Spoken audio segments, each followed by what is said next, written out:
Member for Johnston. Thank you, Madam Speaker.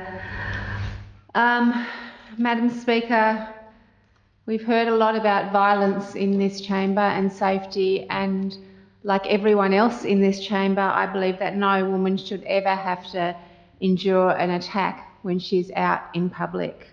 No child should ever have to fear knives in their community. Every single one of us wants safety. We want safety on public transport, in public housing, in our streets and in our homes. And like some of the stories that we heard today, I have many people in my electorate coming to me because they don't feel safe. Women who've been attacked walking home.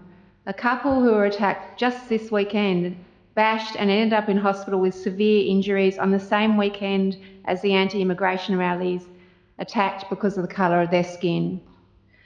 And women and children who are not safe at home because of domestic and family violence and cannot find a safe place to stay because our refuges don't have the money to repair their infrastructure. Young people who are not safe when they're growing up without access to stable houses or support because there is no affordable housing. Families who are not safe because they can't get the urgent mental health support they need. The member for Drysdale talked about addressing the root causes, and we can see and we know that addressing root causes actually works.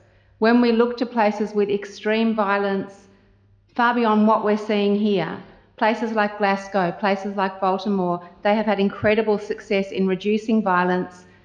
And let me be clear, this was not by putting more guns on buses or in public housing.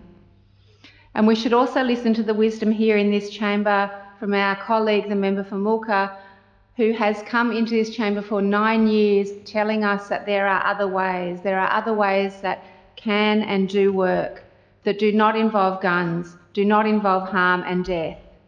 We need to listen to this wisdom. Madam Speaker, if we rush through laws without carefully thinking about what will actually work, then we're not making our communities safer, we're just shifting risk from one place to another.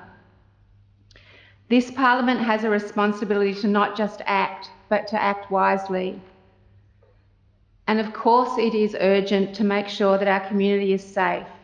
But this Parliament must never accept the argument that because something was spoken about in an election campaign or reported in the media, it can be rammed through this chamber without proper scrutiny.